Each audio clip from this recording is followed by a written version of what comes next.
纵览全球市场，聚焦财经热点。大家好，欢迎收看今天的全球财经连线。党的20大报告明确提出，要推进粤港澳大湾区建设，支持香港、澳门更好融入国家发展大局，为实现中华民族伟大复兴更好发挥作用。今年，粤港澳大湾区连续第7年写进政府工作报告。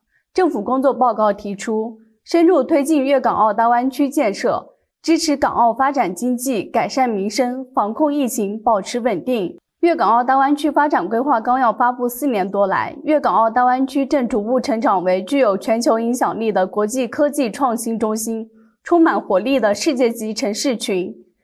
那么，粤港澳大湾区在全球经济版图上起到了哪些作用？在打造世界级湾区的征程上，粤港澳大湾区可以从哪些方面发力？我们一起来听听来自海外专家的声音。I think, all realize that we have a triple environment crisis. We are destroying nature by the day, wiping out ecosystems and animals, and climate change is an incredible global crisis. And the good news is we have all the policies, all the finances, and all the technologies we need to find the solutions. And Guangdong and the Greater Bay Area is front and center in that process to lead the world into a greener future, into indeed an ecological civilization. Let me point to a few areas where we need to change and where Greater Bay Area can play a lead role. First, high tech is absolutely essential for the green transformation. Second, we should focus on renewable energies. China is now the world leader on every renewable energy. And the fact that China is so much in the lead is, of course, creating jobs all over China. Very interestingly, many of the jobs are in smaller second-tier or third or even fourth-tier cities, not just in the great metropolis of Shenzhen or Guangzhou or Shanghai or Beijing, but in smaller cities, one that which we need to take to the entire world. Thirdly, we need to move into green transport. So Shenzhen, Guangzhou, Shanghai, the entire region is really leading the world in this area. Fourthly, we need a circular economy. We cannot continue in the future just to waste all our resources. And of course, it makes so much sense to reuse the resources rather than to throw them away. And the Greater Bay Area, being such a high-tech area, is set to lead the world into this much more economical way of using our resources, a circular economy. And lastly, we need to protect nature much better. We need to plant a lot more trees. We need to green the landscapes. We need to make agriculture much more efficient and green. And again, Guangdong and the Greater Bay Area can play a critical role here. So if we look to all these 5 areas, high-tech, renewable energies, green transport, greening of landscapes, and a circular economy, these are 5 key areas for Guangdong to lead the world into an ecological civilization. For this to happen, we must overcome 2 obstacles. We must make sure the green revolution is fair, that everyone feels included. To make that happen, you need to look to the fairness of the transition. And we need to work jointly, hand in hand, in the world.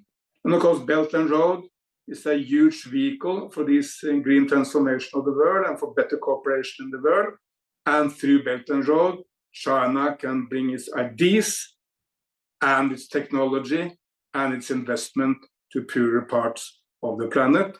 And that will have a massive effect in greening other developing countries.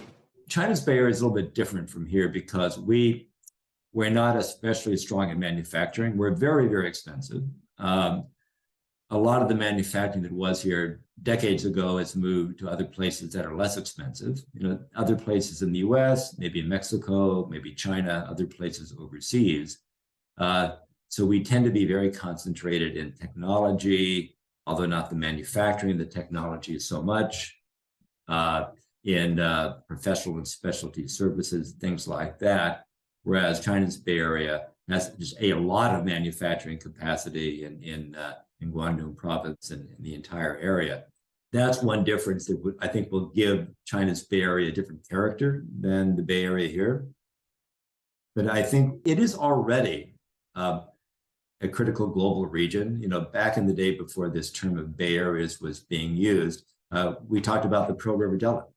And that concept has been there for a long, long time. So we were talking then, this was decades ago, about Hong Kong and Shenzhen and Guangzhou and Macau, but it was just had a different name. So it's been recognized as a major global region for a long time, but now it has a kind of a different name, a different title on it, maybe with more focused objectives than it had before.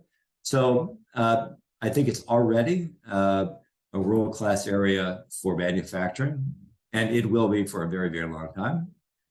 It's really hard to replicate, you know, just the size and diversity of the production capacity in the China Bay Area. And I think that the China Bay Area is already doing quite a good job in lowering the barriers to people and finance and services moving across the jurisdiction throughout the region. But to make a world-class region, I think it has to show results and show the ability of the jurisdictions to actually make transformative things happen.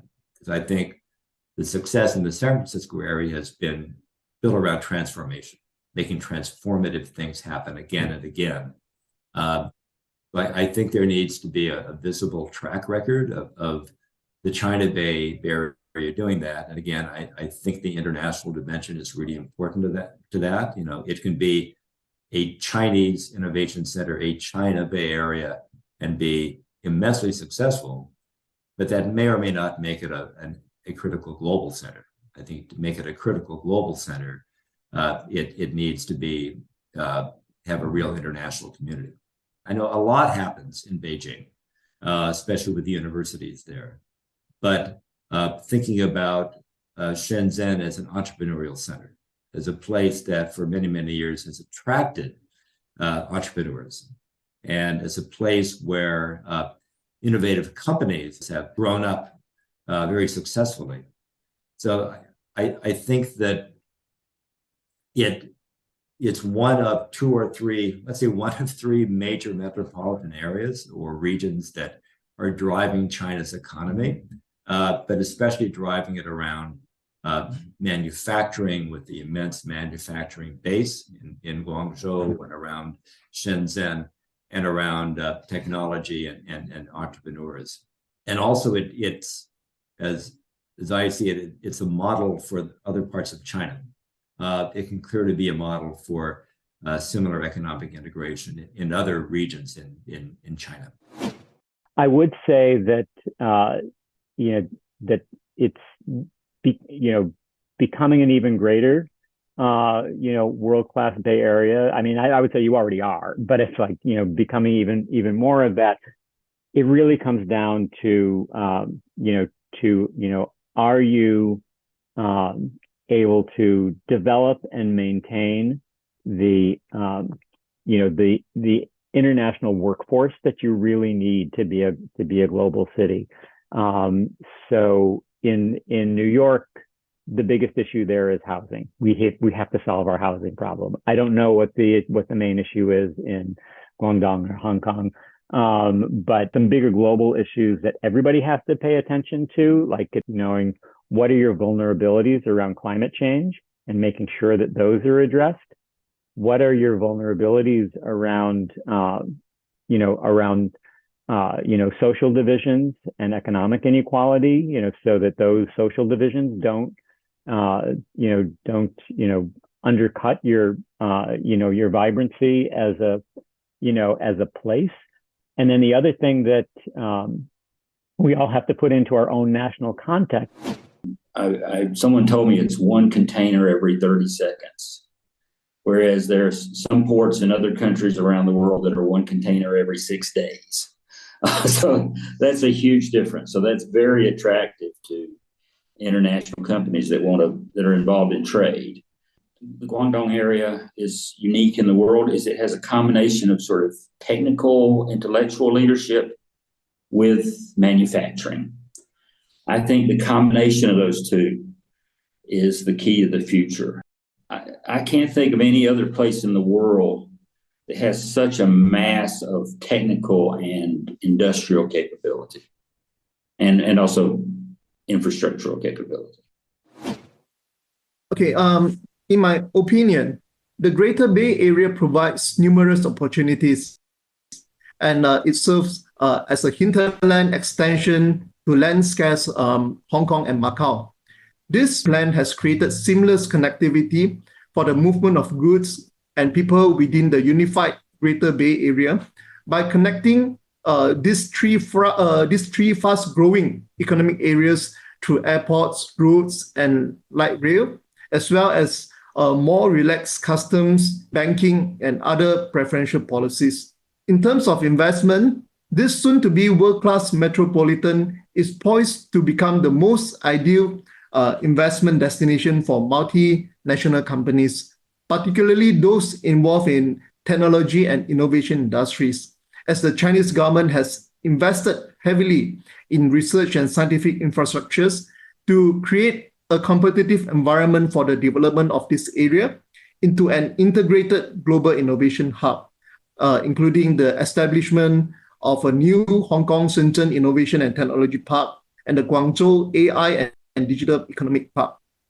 So besides physical infrastructure, this unified Greater Bay Area also offers a sufficient supply of high quality human capital resources, which is to me, which is very critical for multinationals' sustainable competitive advantage.